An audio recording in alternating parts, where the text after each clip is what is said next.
আসসালামু আলাইকুম সবাইকে। সবাই কেমন আছেন? আশা করছি অনেক ভালো। আপনাদের দোয়া আল্লাহর অশেষ রহমতে আমিও ভালো আছি, সুস্থ আছি। আলহামদুলিল্লাহি রাব্বিল আলামিন। তো আজকে সকালবেলা চলে আসলাম সকালে নাস্তা বানাতে। তো আজকে সকালবেলাই রাবেয়াকে বললাম যে আজকে তুমি নাস্তা বানাও, কারণ আজকে আমার অনেক কাজ আছে। যেহেতু তুমি নাস্তা বানাইতেছো, তাহলে তুমি আজকে বানায় ফেলাও। তো হঠাৎ করে ফ্রিজে যায় দেখি যে রুটি, তারপর কোনো কিছুই নেই, আছে হচ্ছে 1 সপ্তাহ আগের। তো 1 সপ্তাহ আগের ওইটা মুরব্বী আঙ্কেল একদমই খায় না। তো বাচ্চাদের যে স্লাইসগুলো আছে ওইটাও শেষ হয়ে গেছে। পরে আবার মুরব্বী আন্টি কয়দিন ধরে বলতেছিল, রেহানা পরোটা বানাইও, পরোটা বানাই তুমি ফ্রিজে রেখে দিও ডিপে ডিপে। তো আমি আর ওনার কথা মতো করতে পারি নাই। কয়দিন ধরে মুরব্বী আন্টিও বেজার, মানে আসলে এত কাজকর্ম কইরা তারপর সময়টা হয়েই ওঠে না। তারপর আবার ম্যাডাম নিষেধ দিছে যে না তুমি বানাইও না, বানাইলে কি হইব, যে মুরব্বী আঙ্কেল আন্টি কিন্তু অনেক অসুস্থ, তারা সবসময় মেডিসিনের উপরেই থাকে। সকাল থেকে ওনারা ঘুম থেকে উঠে মেডিসিন খায়, খাওয়ার পর হালকা একটু নাস্তা করে, কইরা আবার ওনারা একটা মেডিসিন খায়। মেডিসিন খাওয়ার আধা ঘন্টা পর তাদের ফুল খাবার খেতে হয়। ঠিক আছে, ওনারা কিন্তু খুবই অসুস্থ। একদিন ওষুধ না খাইলে ওনাদের অবস্থা খারাপ হয়ে যায়। তো পরোটা বানাইলে মুরব্বী আন্টি আঙ্কেল সকালেও নাস্তা করে, রাতেও খাবার খায় পরোটা দিয়ে। এতে কি হয়, তারা অসুস্থ হয়ে পড়ে বেশি।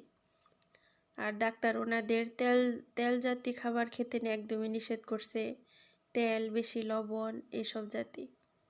তো ওনারা আসলে তেমন একটা মানে না, ওনার ওষুধ খাইতে রাজি আছে, বাট ওনারা ডাক্তারের কথা ওইভাবে তেমন একটা মানে না।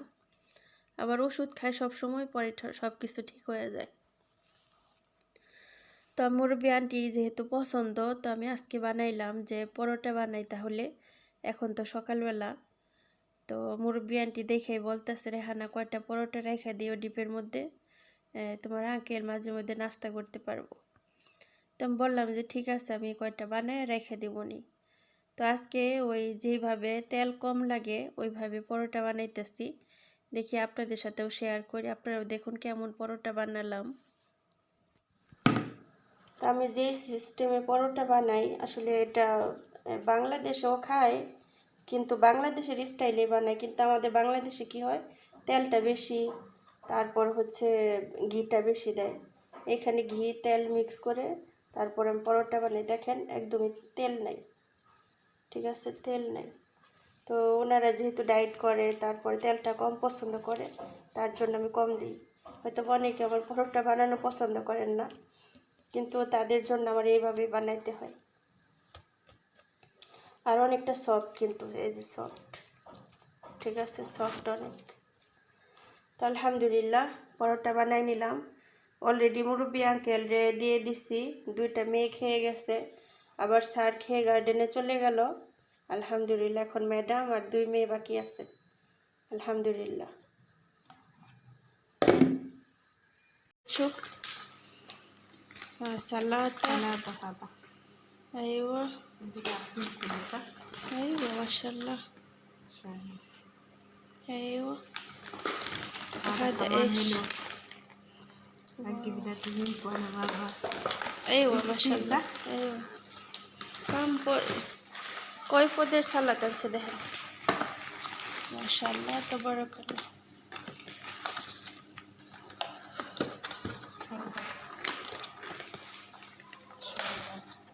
মাশাআল্লাহ দেখেন, এর বাইরে আসলে সারা দুনিয়াটা সাথে নিয়ে আইতে চাই। আর আরো কয়টা জাস্ট কিপটা খাইস্টা খেলাইব আর খাইব আর যাইব, আর কিছু আনতো না। মাশাআল্লাহ মাশাআল্লাহ। আরও নিয়ে আসছে, আমরা কিন্তু আবার রান্না করছি। সালাতা হাকিল বেত, বাসার সালাতা। আর এখানে রাবেয়া। ايوه هذا ايش؟ انا كله هذا سمسم بروتا. ايوه ايش اسمه مفيش بلاد هذا لازم حار هو دخل حرارة. هذا كوبو سيراني سمسم. মাশাআল্লাহ মাশাআল্লাহ। এই যে ايوه شو تسوي واحد يجي هسه نجيب شيء.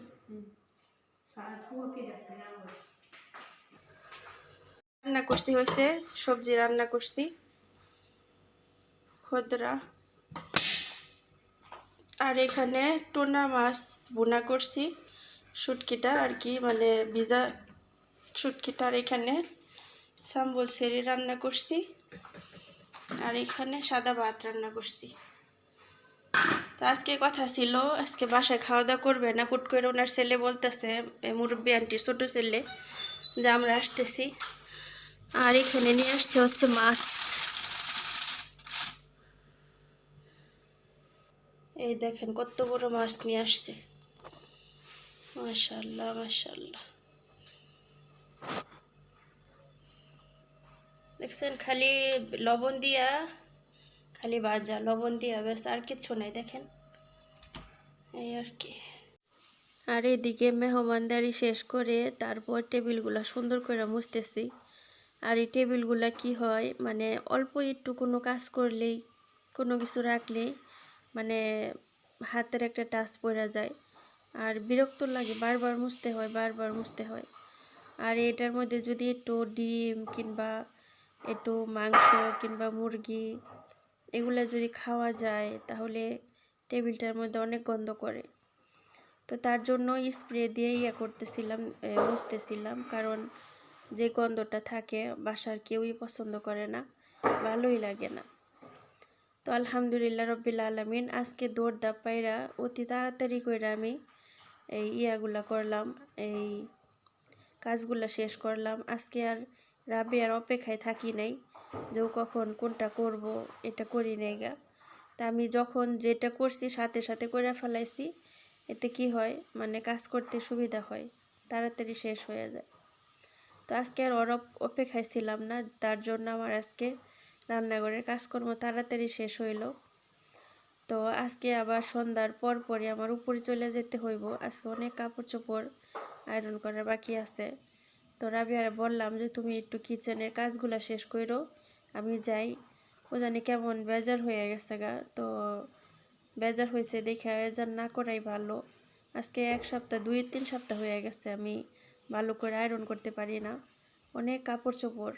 রান্নাঘরে কাজ শেষ হয় 8:30-9টার সময়, কখন আমি কাপড় চোপড় আয়রন করবো। আজকে কয়দিন ধরে ম্যাডাম অনেক বেজার, কেন কাপড় চোপড় আয়রন করো না, এটা সেটা, এখন 2জন মানুষ, তারপরে তোমরা পারো না। আসলেই ওনাদের এই কথাবার্তাগুলো খুবই লাগে যে 2জন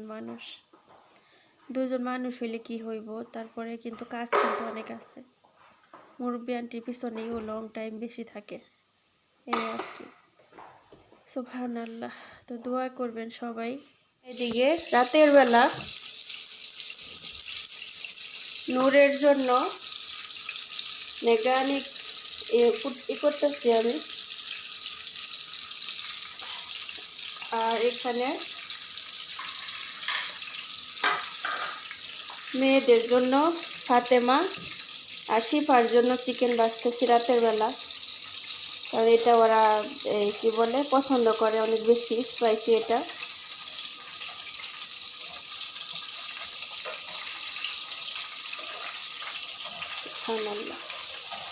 এটা হচ্ছে লেগ পিস সিস্টেম, বাট এটা কিন্তু একটা চিকেন কন্টাকির মতো পড়া যায় আমার কাছে যেটা বোঝা যায়। আর ওরা বলে এটা লেগ পিস। লেগ পিস তো একটু ছোটো টাইপের হয়।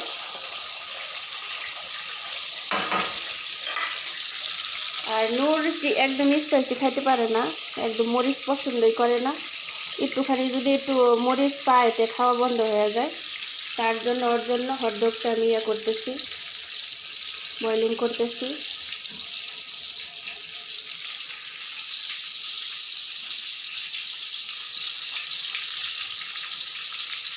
বসে বসে অপেক্ষা করতেছে খাওয়ার জন্য।